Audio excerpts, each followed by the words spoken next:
एक पिता का पत्र। अपने माता पिता की इकलौती संतान नैन्सी ने वकील बनने के अपने सपने को पीछे छोड़कर 21 साल की उम्र में शादी कर ली। उसने अपने पति पीटर के साथ एक खुशहाल जीवन की उम्मीदें पाल रखी थीं, लेकिन दुर्भाग्य से उसका रिश्ता किसी बुरे सपने से कम नहीं था। रोज़ शाम को काम से घर लौटने के बाद पीटर जमकर शराब पीता और हंगामा करता। एक रात जब नैन्सी ने रात का खाना परोसा, पीटर, जो पहले ही विस्की की आधी बोतल खत्म कर चुका था, इतना क्रोधित हुआ कि उसने प्लेट को हवा में फेंक दिया और नैन्सी को धक्का दे दिया। तुम बेकार हो, तुम अच्छा खाना भी नहीं बना सकते, वह नशे की हालत में चिल्लाया। नैन्सी आंतरिक रूप से हिल गई और तबाह हो गई।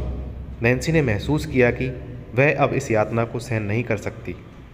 बाद में उस रात जब पीटर पीकर बेहोश हो गया, नैन्सी ने भागने की ताकत जुटाई। वह अपने परिवार के घर वापस चली गई, जहां उसका भाई डेविड और उसकी पत्नी एंजेला रहते थे। हालांकि नैन्सी ने उन्हें अपने लौटने की सूचना दे दी थी, लेकिन वे उसे देखकर बहुत खुश नहीं थे। वह अपना बैग लेकर अपने कमरे में चली गई, जहां उसने शादी से पहले अपना जीवन बिताया था। कमरे में जाकर उसको आश्चर्य हुआ। सब कुछ उसके लिए अपरिचित लग रहा था। उसके खिलौनों और किताबों वाली अलमारी को हटा दिया गया था और उसका बिस्तर भी गायब हो गया था। नैन्सी फूट फूट कर रोने लगी और अपने पिता के कमरे में गई, जिनका कुछ साल पहले निधन हो गया था, और अपनी अलमारी खोली तो पाया कि उसका सारा सामान नीचे की शेल्फ पर बड़े ही करीने से रखा हुआ था।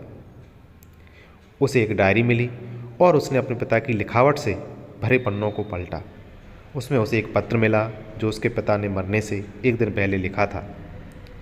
प्रिय नैन्सी, मुझे उम्मीद है कि तुम अच्छा कर रही हो। पिछली बार जब मैंने तुम्हें देखा था, मुझे लगा था कि तुम खुश नहीं हो। हालांकि तुमने अपने दुख को मुस्कान के साथ छुपाने की कोशिश की, लेकिन मैंने तुम्हारा दर्द देखा। मैंने कुछ नहीं कहा, लेकिन इस तथ्य के साथ शांति बना ली कि मेरी छोटी लड़की बड़ी हो गई है और बहुत मजबूत है। नैन्सी, मैं चाहता हूँ कि तुम जानो कि मुझे तुम पर बहुत गर्व है, लेकिन याद रखो कि दूसरों को खुश करने के लिए आपको अपनी खुशी का त्याग नहीं करना है। मेरा एकमात्र अफसोस यह है कि तुमने वकील बनने के अपने सपने का पीछा नहीं किया। अभी भी देर नहीं हुई है मेरे बच्चे, तुम अभी भी कर सकते हो। मुझे आप पर पूरा विश्वास है। मैं उम्मीद करता हूँ कि आपसे जल्द मुलाकात होगी। मेरे प्रिय, स्वस्थ रहें और अपने परिवार का ख्याल रखें। आपके पापा। नैन्सी चकित थी। उसे लगा जैसे उसके पिता उसके बगल में बैठे थे और ये शब्द कह रहे थे।